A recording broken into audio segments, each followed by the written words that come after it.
کوئی وظیفہ عنایت کیجیے کہ جو نوجوان نسل ہماری ہے وہ اپنے گھروں کو خوشگوار بنا سکے۔ جو بندہ یہ مسالے کھائے گا اسے غصہ نہیں آئے گا، ہائی بلڈ پریشر نہیں ہوگا، وہ مریض نہیں ہوگا، وہ بیمار نہیں ہوگا۔ ایک وظیفہ ہے، جو بندہ ناف میں انگلی رکھ کے 66 بار پڑھتا ہے، اس کا غصہ ختم، اس کے اندر جذبات ختم، اس کے خیالات پاکیزہ، اس کی زندگی میں راحت ملتی ہے۔ گھر حاصل کرنے کے لیے وظیفہ ایک شخص آقا کی بارگاہ میں حاضر ہوا، یا رسول اللہ صلی اللہ علیہ وسلم، گھر میں غربت، فقر، فاقہ، تنگ دستی ہے، جب گھر میں جا سلام کر ایک دفعہ قل هو اللہ پڑھ، تو حضور سے عرض کرنے لگا، یا رسول اللہ صلی اللہ علیہ وسلم، اب تو اللہ پاک نے اتنا عطا کیا ہے کہ پڑوسیوں کو بھی دیتا ہوں۔ بسم اللہ الرحمن الرحیم۔ السلام علیکم، آپ دیکھ رہے ہیں پروگرام الف سے اجالا، آپ کا میزبان عارف طیبی حاضر خدمت ہے۔ ناظرین، آپ جانتے ہیں ایک موضوع کا انتخاب کرتے ہیں اور ایک شخصیت کو دعوت دیتے ہیں پروگرام میں، تاکہ ہم جان سکیں انہوں نے اپنی زندگی کے اندر کیا کیا کنٹریبیوٹ شامل کیا ہے، وہ لوگ جو پاکستان کی تعمیر میں ترقی اپنا حصہ ڈال رہے ہیں۔ لیکن آج جو شخصیت ہمارے ساتھ ہیں، ایک بار پھر یہ ہمیں سعادت حاصل ہے کہ ان کے پاس آج بیٹھ کے مزید ان سے گفتگو کرنے کا موقع ملے گا۔ وہ شخصیت جو روحانیت کی علمبردار ہے، امن پہ بات کرتی ہے اور لوگوں کے مسائل حل کرتی ہے۔ یہاں روتے لوگ آتے ہیں تو ہنستے جاتے ہیں، اور لوگ بے چین آتے ہیں تو چین پا کر جاتے ہیں۔ یہ اہل نظر کی جگہ ہے، یہاں پہ لوگ اپنے دل کی مرادیں بھی لے کے جاتے ہیں، اور یہاں پہ آنے والا اپنا تعلق رب سے جوڑ لیتا ہے، اور یہاں پر وظائف بھی عنایت ہوتے ہیں۔ عبقری ایک ایسا ادارہ پوری دنیا جسے جانتی ہے، اور اس کی وجہ شہرت جو ہے، جس شخصیت کی وجہ سے ابو الوظائف حکیم محمد طارق محمود چغتائی صاحب، جو بڑی محبت کے ساتھ لوگوں کو وظائف بھی عنایت کرتے ہیں، ان کے دکھڑے سنتے بھی ہیں۔ آپ ایک بار پھر ملواتے ہیں آپ کو ان سے، آج آپ کے سوالات تھے وہ لے کے حاضر ہوئے ہیں۔ السلام علیکم حضور، کیسے ہیں آپ؟ خیریت سے ہیں؟ الحمدللہ۔ قبلہ، ہمارے یہاں نوجوان نسل، ہمارا یوتھ اثاثہ ہے، اور پاکستان یوتھ رکھنے والا ملک ہے، لیکن یہاں پہ عدم برداشت بہت زیادہ ہے، اور ہم دیکھتے ہیں کہ جتنے بھی نیو کپلز، جتنی شادیاں ہو رہی ہیں، طلاق کی ریشو بہت بڑھ گئی ہے۔ تو گھر کے ماحول کو خوشگوار رکھنے کے لیے کوئی وظیفہ عنایت کیجیے کہ جو نوجوان نسل ہماری ہے وہ اپنے گھروں کو خوشگوار بنا سکے اور ان کے گھر میں خیر و برکت رہے، اس والے سے کوئی رہنمائی کیجیے۔ کتابی دنیا کا آدمی ہوں، 55 سے 55 تک کتابیں ہی پڑھ رہا ہوں۔ صحیح۔ علم کی کوئی حد نہیں۔ جی جی۔ انگریز نے ہمارے لیے جو مسالے مقرر کیے تھے برے صغیر کے لیے، اب وہ سنیے۔ جی۔ انہوں نے کہا کہ جو بندہ یہ مسالے کھائے گا اسے غصہ نہیں آئے گا، ہائی بلڈ پریشر نہیں ہوگا، وہ مریض نہیں ہوگا، وہ بیمار نہیں ہوگا، اور اس کے مزاج میں تبدیلی نہیں آئے گی۔ پودینہ، دھنیا، خشک آلو بخارا، املی، ٹماٹر، صحیح، لیموں، کالی مرچ، دہی، سفید زیرہ، یہ ہیں ہمارے مسالے۔ اور جو ہم مسالے استعمال کرتے ہیں، آپ یہ دیکھیں، یہ ان جگہوں سے آتے ہیں جہاں برف ہوتی ہے۔ لونگ، جلوتری، جائفل، دار چینی۔ تیز مسالے ہمارے لیے نہیں ہیں، یہ ان جگہوں کے لیے ہیں جہاں برف ہی برف ہوتی ہے۔ بالکل ٹھیک ہے۔ یہ ان جگہوں کے لیے ہیں، جلوتری وغیرہ۔ جی جی۔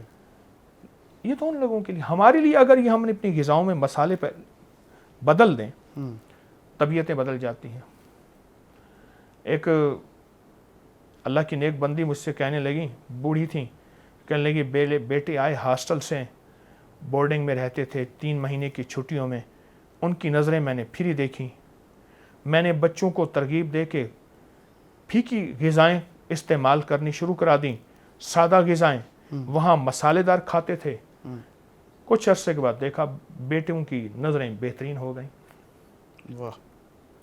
ایک وظیفہ ہے، جو بندہ ناف میں انگلی رکھ کے 66 بار اعوذ باللہ من الشیطان الرجیم پڑھتا ہے، اس کا غصہ ختم، اس کے اندر جذبات ختم، اس کے خیالات پاکیزہ، اس کی زندگی میں راحت ملتی ہے، سکون آتا ہے۔ ہر نماز کے بعد، ورنہ صبح شام، وضو بے وضو، ہر حالت میں ناف میں انگلی رکھ کے 66 بار اعوذ باللہ من الشیطان الرجیم پڑھیں۔ صرف ساتھ ایک بڑا مسئلہ میں جو لوگوں نے شیئر کیا، وہ بے گھر لوگ، جو ان کا گھر نہیں ہے، وہ کہتے ہیں گھر حاصل کرنے کے لیے وظیفہ دیں کہ ہمارا اپنا ذاتی گھر ہو جائے، اس والے سے رہنمائی کر دیں۔ ایک صاحب نے مجھ سے بات کی، ایک عمل سے میں نے استنباط کیا، اس کو فائدہ ہوا، پھر کئی کو اور بتایا، ان کو فائدہ ہوا۔ پہلے عمل واقعہ سن لیں، پھر عمل بتاتا ہوں۔ جی۔ ایک شخص آقا کی بارگاہ میں حاضر ہوا، یا رسول اللہ صلی اللہ علیہ وسلم، گھر میں غربت، فقر، فاقہ، تنگ دستی ہے. آپ نے فرمایا جب گھر میں جا سلام کر، ایک دفعہ قل ہو اللہ پڑھ. اس نے یہ عمل شروع کر دیا. کچھ عرصے کے بعد اللہ کا نظام ایسا چلا کہ اس کے گھر میں اتنی وسعت آئی تو حضور سے عرض کرنے لگا یا رسول اللہ صلی اللہ علیہ وسلم اب تو اللہ پاک نے اتنا عطا کیا ہے کہ پڑوسیوں کو بھی دیتا ہوں. سبحان. میں نے اس سے کہا، مجھے کہنے لگا گھر نہیں ہے میرا. میں نے کہا سارا دن پڑھ السلام علیکم، اس کے بعد قل ہو اللہ، پھر السلام علیکم، پھر قل ہو اللہ. تیرا سارا دن وظیفہ یہی ہے اور نیت کر میں اپنے گھر میں جانے کے لیے یہ پڑھ رہا ہوں. گھر ہے نہیں. اب آپ سوچیں، گھر تو ہے نہیں، وہ کرائے پہ گھر پہ تھا نا. بالکل صحیح. میرا اپنا ذاتی گھر ہے، میں جانے کے لیے پڑھ رہا ہوں، یہ نیت کر. آپ یقین جانیے کچھ عرصے کے بعد اس کا مسکراتا چہرہ میں نے دیکھا، میں کام ہو گیا ہے. مجھ سے کہنے لگا جی کیا غیبی نظام چلا. ہم دادا پردادا سے کرائے کے مکان پہ آ رہے تھے. آپ کے اس عمل نے السلام علیکم، پھر قل ہو اللہ، قل ہو اللہ احد اللہ الصمد لم یلد ولم یولد، یہ مسلسل سارا دن اس نے پڑھا. چند دن، چند ہفتے، چند مہینے، کچھ عرصہ پڑھا، اپنا گھر مل گیا اور گھر خوبصورت، بہترین. واہ. اچھا قبلہ یہ بتائیں کہ آپ اتنے لوگوں کو وظیفے بتاتے ہیں، ماشاءاللہ دنیا آپ کے وظیفے جو ہے وہ اس سے عمل کرتی ہے اور لوگوں کو الحمدللہ فیض بھی ملتا ہے. آپ کے ذاتی مشاہدات میں کون سے وظیفے ہیں، آپ کون سا کوئی ہمیں راز میں سے کوئی ایک راز دے ہی دیں؟ 1984 میں ایک فقیر درویش سے میں نے بیعت کی، پر اس کے بعد مڑ کے نہیں دیکھا. اچھا. اور میرا عشق، میری محبتیں انہی کے ساتھ. 1991 میں ان کا وصال ہو گیا، جنت البقیع میں مدفون ہیں. سبحان. انہوں نے مجھے انمول خزانہ دیا تھا. میں نے وہ وظیفہ چھپوایا ہوا ہے، اپری کے سوشل میڈیا پہ پڑھا ہے. جی. انمول خزانہ نمبر 1، نمبر 2، یہ کائنات ہے. اور لفظ خزانہ ہے، اچھا. دنیا اور آخرت کا خزانہ ہے. اصل بات یقین کی ہے. اگر یقین نہ ہو تو کچھ حاصل نہیں، اور اگر یقین ہو تو ایک ہی ہستی سے سب کچھ ملتا ہے، انسان اگر یقین سے چلے، ورنہ بے یقین کا سب ختم ہو جاتا ہے. انمول خزانہ یقین سے پڑھیں. یا آخر الآخرین، یا ذی القوۃ المتین، یا راحم المساکین، یا ارحم الراحمین. اللہ ہماری حاضری کو اپنی بارگاہ میں قبول فرما. جتنی تیری بندیاں بندے دنیا کے جس کونے میں بیٹھے ہیں، سب کی مرادیں پوری فرما، سب کی مشکلیں حل فرما، سب کی ناکامیاں ختم فرما. علت، ذلت اور قلت سے بچا. آمین. اپنی رضا عطا فرما.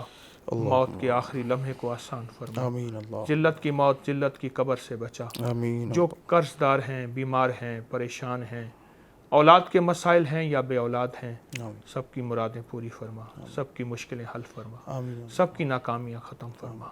آمین آمین آمین برحمتک یا